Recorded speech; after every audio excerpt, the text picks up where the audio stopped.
అన్నపూర్ణ సుంకర గారికి నమస్కారం. సారీ, నా దగ్గర సెల్ఫీ కెమెరా లేదు, మీరేం అనుకోవద్దు. I want to talk to you personally. So ఎందుకంటే మీరు మొత్తం తెలుగు ఇండస్ట్రీ, మూవీ ఇండస్ట్రీ గర్వించదగ్గ బాహుబలి మీద చాలా కామెంట్స్ చేశారు. రాజమౌళి గారి గురించి మాట్లాడే రైట్ మీకుంది అని మీరు ఎలా ఎక్స్పెక్ట్ చేశారో నాకు అర్థం కాలేదు. ఫస్ట్ ఆఫ్ ఆల్ అది పక్కన పెడితే, అండ్ అలీగర్ గురించి మీరు చెప్పారు, ఒకలేలా కోసం మూవీ ఆడియో ఫంక్షన్లో ఆయన యాంకర్ మీద చాలా జోక్స్ వేశారని. నేను కూడా ఒకలేలా కోసం మూవీ చేశాను, నేను కూడా ఆ ఫంక్షన్లో అక్కడ ఉన్నాను ఆ రోజు.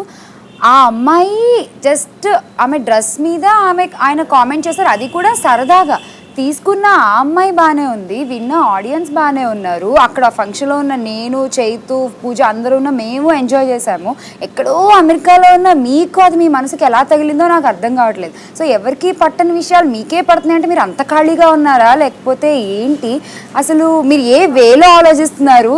ఇంత పబ్లిసిటీ స్టంట్ మీరు ఇండస్ట్రీని ఉపయోగించుకోవాల్సిన అవసరం లేదు. మీకు పబ్లిసిటీ కావాలి అంటే మీరు వచ్చి అక్కడి నుంచి ఇక్కడ ఉండి మీరు ఏదో ఒకటి చేసి, you come to industry, do something, ఏదో ఒకటి చేసి అప్పుడు మీరు మాట్లాడండి. ఓకే, అప్పుడు మేము ఒప్పుకుంటాం, ఓకే తను కూడా ఇండస్ట్రీలో వన్ ఆఫ్ ద పర్సన్ మాట్లాడింది అని. మీరు ఎక్కడో ఉండే యాజ్ ఎ కామన్ ఆడియన్ మీకు ఇష్టం లేకపోతే లేదండి ఇది నాకు నచ్చలేదు చెప్పే విధానం ఒకటి ఉంటుంది. అంతేగాని వాడు వీడు అసలు వాళ్ళు ఎన్ని ఇయర్స్ నుంచి ఉన్నారు ఇండస్ట్రీలో, వాళ్ళు ఏం చేస్తున్నారు, వాళ్ళ గురించి మీకు ఏం తెలుసు?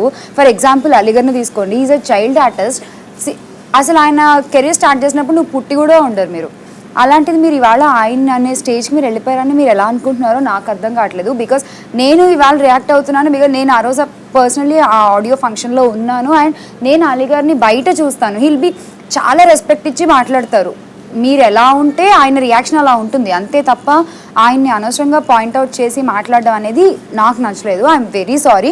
ఇందులో కూడా మీకు ఏమైనా తప్పులు కనిపిస్తే నన్ను క్షమించండి. I just want to react. And please ఇలాంటివి ఇంకొకసారి యూజ్ చేయొద్దు, ఇండస్ట్రీ గురించి మాట్లాడొద్దు. ఇక్కడ మేమందరం హ్యాపీగా ఉన్నాం, దయచేసి మా టైం వేస్ట్ చేసుకుని ఇప్పుడు మీకు ఆన్సర్ ఇవ్వడానికి మీ క్వశ్చనే కారణము. సో ప్లీజ్ ఇలాంటివి మళ్ళీ ఇంకోసారి ట్రై చేయొద్దు. థ్యాంక్ యూ అండి.